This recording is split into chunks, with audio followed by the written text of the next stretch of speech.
আসসালামু আলাইকুম। HSG 25 batch তোমাদের যাদের কোথাও আসার চান্স হয় নাই, এর মধ্যে ম্যাক্সিমাম শিক্ষার্থী তোমরা সেকেন্ড টাইম প্রিপারেশন নিচ্ছ বা নেওয়ার বলে পরিকল্পনা করতেছো। তো ইতিমধ্যে অনেকে সেকেন্ড টাইম প্রিপারেশন শুরু করে দিচ্ছ, বাট তেমন আউটপুট আসলে পাচ্ছ না। তো সেকেন্ড টাইমে দেখা যায় জাস্ট একটা ভুলের কারণে সেকেন্ড টাইমারদের মধ্যে 90% শিক্ষার্থী চান্স মিস করে আসে। তো সেকেন্ড টাইমে যেখানে তোমার চান্স পাওয়াটা সহজ ছিল, সহজ বলতে কি, দেখো অলরেডি তুমি কিন্তু সবগুলা ভর্তি পরীক্ষা দিয়ে আসছো, লাইভ একদম পরীক্ষার হলে বসে তুমি পরীক্ষা দিয়ে আসছো। তো এইটার অভিজ্ঞতা তোমার অবশ্যই আছে। কেমন প্রশ্ন আসছে সেগুলো তুমি খুব ভালো মতোই জানো। কোথায় কোথায় ভুল হইতে পারে সেটা তুমি ভালো মতো জানো। কোথায় কোথায় তোমার গ্যাপ ছিল সেটা তুমি ভালো মতো জানো। তো যখন একটা জায়গায় তুমি হাঁটবা, একটা রাস্তায় তুমি হাঁটবা, ওই রাস্তায় আসলে কোন কোন বিপদ হইতে পারে তুমি যদি আগে থেকে সেটার প্রস্তুতি নিয়ে যাও, তোমার কিন্তু বিপদ হওয়ার সম্ভাবনা অনেক কম থাকে। হওয়ার চান্স আছে, বাট সেটা কিন্তু অনেক কম বিপদ হওয়ার। ঠিক আছে? তো যেহেতু তুমি ওই রাস্তা দিয়ে হাঁটতেছো এবং রাস্তার সামনে কি কি বাধা আসতে পারে সেটা তুমি খুব ভালো করেই জানো, তাহলে তোমার জন্য কিন্তু রাস্তাটা অতিক্রম করাটা বাকিদের থেকে সহজ হবে। বাট সেখানে তোমরা কি করো, অনেকেই কিন্তু চান্স পাও না। বাট আসলে যারা লেগে থাকে, সেকেন্ড টাইমে যারা লেগে থাকে, তারা কিন্তু শুধু চান্স পায় না, দেখবা যে কোথাও না কোথাও টপ পজিশনে তারা কিন্তু চান্স পাচ্ছে, টপ করতেছে। তুমি যদি সেকেন্ড টাইম অ্যালাউ যদি দেখো রাবিতে, জাবিতে, জাবির যদি টপ যে ডিপার্টমেন্ট, শুধু চান্স না, টপ ডিপার্টমেন্ট ফার্মেসির ক্ষেত্রে তুমি যদি যাও, মাইক্রোবায়োলজির ক্ষেত্রে, এগুলোতে দেখবা যে সেকেন্ড টাইমারদের সংখ্যা সবচেয়ে বেশি থাকে। রাবির ক্ষেত্রেও কিন্তু সেম ঘটনা। তাহলে যারা আসলে লেগে থাকে তারা কিন্তু ভালো করে, বাট চান্স কিন্তু প্রথম থেকে শুরু করে অনেক শিক্ষার্থী, সবাই কিন্তু সাকসেস হয় না। কেন সাকসেস হয় না? মেইন রিজনটা হচ্ছে তোমরা প্রিপারেশনটা ধরে রাখতে পারো না, তোমাদের মধ্যে মনোবলটা থাকে না, তোমাদের মধ্যে মেইন যে সমস্যা সেটা হচ্ছে রেগুলারিটি মেনটেন তোমরা করতে পারো না। এটা হচ্ছে মেইন ফ্যাক্ট। তোমার কাছে মনে হইতে পারে, যারা প্রথম বই খুলতেছো, সাপোজ ফিজিক্স বই খুলতেছো, দেখার পরে ভাবাই এই বইটা তো আমি পড়ছি, এই অধ্যায়টা আমি পড়ছি, এরকম চিন্তা তোমার মাথায় আসবে, আবার পড়বো, পড়তে একঘেয়েমি লাগবে। তো এই যে এর কারণে তোমার ডেডিকেশনটা ভিতরে আসে না, তোমার রেগুলারিটি তুমি মেনটেন করতে পারো না, আলটিমেটলি তোমার চান্স কিন্তু মিস হয়ে যায়। এটা তোমার জন্য কিন্তু বড় একটা বাধা। বাট একটা জিনিস খেয়াল রাখো ভাই, তোমার যে অধ্যায়টা তুমি ধরছো, ওই অধ্যায়টা তুমি যদি এতই ভালো পারতা, বা ওই সাবজেক্টটা তুমি যদি এতই ভালো পারতা, তুমি আগের পরীক্ষার দিকে তাকাও যে ওই মেন পরীক্ষাগুলোতে যে পরীক্ষাগুলো তুমি দিচ্ছ ওগুলোতে তুমি আসলে কেমন করছো, তাহলেই তো আসলে রেজাল্টটা পেয়ে যাও যে তুমি আসলেই ভালো ছিল না, তোমার গ্যাপ ছিল, তোমার ল্যাকিং ছিল। তো সেগুলোতে তুমি এখনো কাজ করা বাদ দিয়ে তুমি আশায় আসো যে আমার পড়া হয়ে গেছে, আমি এমনিতেই চান্স পেয়ে যাবো। তো এইটা কিন্তু তোমার সম্পূর্ণ একটা ভুল ধারণা। তো সেকেন্ড টাইম আমাদের ক্ষেত্রে ম্যাক্সিমাম শিক্ষার্থী কিন্তু এই চিন্তাটাই করে যে আমার তো পড়াই আছে, যারা 26 ব্যাচ আসতেছে ওদের সাথে আমি শুরু করব। একটা মাথায় রাখো, তুমি কিন্তু অ্যাডমিশন দিছো শর্ট সিলেবাসে, তোমার 25 ব্যাচের শর্ট সিলেবাসে এক্সাম হয়েছে। এবার তুমি যদি 26 ব্যাচের সাথে ধরতে যাও, ওরা অলরেডি শর্ট সিলেবাস বাদ দিয়ে ফুল সিলেবাস শেষ করে আসতেছে, তুমি ওদের পড়া কি টাটকা পড়া, ওরা টাটকা পড়াশোনার মধ্যে আসতেছে, অ্যাডমিশনে ধরবে, তোমাদের থেকে কিন্তু আগে আছে। তোমরা গত বছর হলে তোমরা আগে থাকতে, বাট এই বছর তো ওরা কিন্তু আগে আছে, কারণ ওরা ফুল সিলেবাস অলরেডি পড়াশোনা করছে। তোমার ক্ষেত্রে দেখবা যে অনেকগুলো চ্যাপ্টার বাকি আছে, শর্ট সিলেবাসে তুমি ভালো করে শেষ করো না। এরকম শিক্ষার্থী অনেকে আছে যারা বিভিন্ন কোর্সে ভর্তি হয়েছো অলরেডি, সেগুলো তুমি ভালো মতো করতেছো না। এরকম শিক্ষার্থীর সংখ্যা কিন্তু অনেক বেশি, তোমার মধ্যে রেগুলারিটি নাই। ঠিক আছে? রেগুলারিটি নাই। তো এই কাজটা তুমি করো, রেগুলার আনার চেষ্টা করো। সেকেন্ড টাইমার, বাট তুমি যদি রেগুলার থাকার চেষ্টা করো, সর্বনিম্ন 2 থেকে 3 ঘন্টা তুমি পড়ো।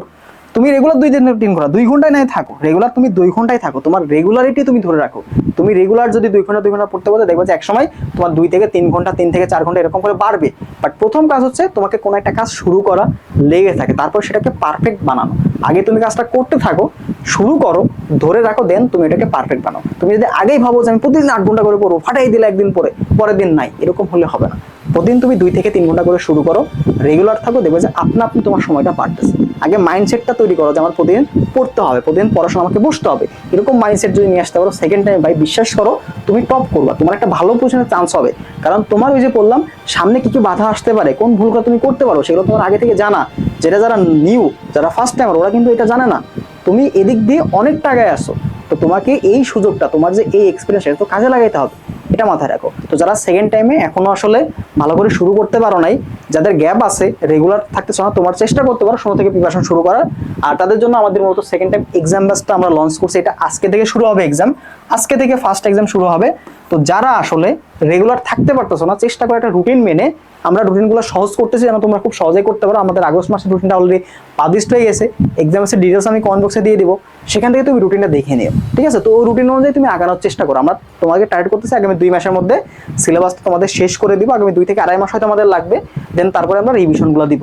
আর যেহেতু এটা সেকেন্ড টাইম এক্সাম ব্যাচ, তো এটা আমাদের সবগুলা ভার্সিটি কভার হবে, অর্থাৎ সেকেন্ড টাইম অ্যালাউ যতগুলোতে আছে, রাবি, জাবি, চবি, গুচ্ছ, এছাড়া হাজি দানেশ, তোমার খুলনা ইউনিভার্সিটি, কুমিল্লা যা যা আছে সবগুলোতে তুমি এগুলো ফ্রি অ্যাক্সেস পেয়ে যাবা, ফ্রি এক্সাম দিতে পারবা। একটাতে ভর্তি হলেই পরবর্তী সকল এক্সাম ব্যাচের জন্য তুমি ফ্রি অ্যাক্সেস পেয়ে যাবা। তো এক্সামটা দাও, রেগুলারিটি মেনটেন করে রুটিন যেটা দেওয়া আছে ওইটা অনুযায়ী পড়াশোনা শুরু করো। তাই ভিতরে যে জানো তোমার ফার্স্ট টাইমের চান্স মিস গেছে, মানে সেকেন্ড টাইমে তোকে টপ করতে হবে। দেখো আশপাশে সবাই কিন্তু তোমার দিকে তাকায় আছে, অনেকে টিটকারি কথা বলতেছে, প্রথমবারই পারলি না আবার সেকেন্ড টাইম, তো এটার উত্তর তোমাকে দিতে হবে, এই জবাবটা কিন্তু তোমাকেই দিতে হবে। তো জেদ আনাটা কিন্তু ইম্পর্টেন্ট, আসলে সব জিনিসে জেদ না, ভালো জিনিসে জেদ। তুমি এখানে নিজে সফল হবা, এই জেদ আনাটা অনেক বেশি ইম্পর্টেন্ট। মানে তুমি একটা কথা মাথায় রাখবা, success is the best revenge. তুমি যখন সাকসেসফুল হবা, তোমাকে যারা কটু কথা করাইছে তোমার কিছু বলতে হবে না, তোমার সাকসেসটাই দেখে তারা কিন্তু জ্বলে যাবে, তারা কিন্তু তাদের একদম রিভেঞ্জটা নেওয়া হয়ে যাবে। তো এটা একটু খেয়াল রাখো, যে যা বলে বলুক ওইদিকে কান দেওয়া লাগবে না, তুমি জাস্ট একটা ফোকাস থাকো যে আগামী 3 মাস পরে আমি দেখাই দেবো, 3 মাস পরে আমার যে অবস্থান আমি আসলে পারি কি না এটা তুমি দেখাই দিবা। এই মনোবলটা, এই জেদটা নিজের প্রতি নিয়ে আসো, যদি আসতে পারো তারা কিন্তু তুমি ভালো করবা। যে সকল সেকেন্ড টাইম আমরা সফল হয়েছে তাদের মধ্যে দেখবা যে এই জেদটা ছিল, এই আগুনটা ছিল, তোমার মধ্যে এই আগুনটা নিয়ে আসতে হবে। যদি পারো দেখবে যে সেকেন্ড টাইমে কোথাও না কোথাও, প্রথমবার পাইলে না সমস্যা নেই, রাবিতে হয় নাই জাবিতে হবে, জাবিতে হয় নাই চবিতে হবে, চবিতে হয় নাই গুচ্ছতে হবে, গুচ্ছতে হয় নাই কৃষিতে হবে, একটা না একটাতে তোমার হবেই, তোমাকে লেগে থাকতে হবে। যদি তুমি ধৈর্য সহকারে লেগে থাকতে পারো আর নিজেকে ইমপ্রুভ করার চেষ্টা করো, রাবিতে যে ভুলগুলো করছো সেগুলো চবিতে করবা না, চবিতে যে ভুলগুলো করছো জাবিতে করবা না, জাবিতে যে ভুলগুলো করছো গুচ্ছে করবা না। তো এভাবে কি নিজেকে যদি ইমপ্রুভ করতে থাকো, দেখবে যে তোমার প্রিপারেশনটা অনেক বেশি হাই হবে এবং তুমি লাস্ট যেটাতে হোক চান্স যেটাতে পাবা, টপ পজিশন চান্স পাবা, এটা তুমি মিলাই নিও। সো প্রথম থেকে এখনো সময় আছে, যারা সেকেন্ড টাইম শুরু করো নাই, 0 থেকে শুরু করতে পারো। শুরু করে জাস্ট ভাই তুমি রেগুলার থাকার চেষ্টা করো, তোমাকে প্রতিদিন 8 ঘন্টা করে পড়তে হবে না, তুমি 2-3 ঘন্টা করে পড়বা, জাস্ট রেগুলার থাকো। এক সময় আপনি তোমার 5 থেকে 8 ঘন্টা তুমি দেখবে যে পড়াশোনা তোমার ফ্লো চলে আসছে, ঠিক আছে? জাস্ট তুমি শুরু করো, একটা জিনিস শুরু করো, তারপর সেটাকে পারফেক্ট বানাও, আগে শুরু করো। ওকে, তো যারা সেকেন্ড টাইম এক্সামে ভর্তি হতে চাও, আমাদের হোয়াটসঅ্যাপে একটু কষ্ট করে নক দিও ভাই, অথবা কমেন্ট বক্সে আমাদের লিঙ্ক দেওয়া থাকবে, ডেসক্রিপশন বক্সে লিঙ্ক দেওয়া থাকবে, সেখান থেকে তুমি ডিটেলসটা জেনে নিতে পারো। ওকে, আর সেকেন্ড টাইম আমাদের জন্য সর্বোচ্চ গাইডলাইন, সর্বোচ্চ সেবা দেওয়ার জন্য আমাদের ম্যাথ হান্টার্স সবসময় বদ্ধপরিকর। ওকে, তো সেকেন্ড টাইম আমাদের জন্য অনেক গাইডলাইন, অনেক সাজেশন, অনেক ক্লাস আসবে ইনশাল্লাহ আমাদের এই ইউটিউব চ্যানেলে এবং পেজে। ততক্ষণ তুমি অবশ্যই আমাদের সাথে থাকবে। ওকে, ভালো থাকো সবাই, আল্লাহ হাফেজ।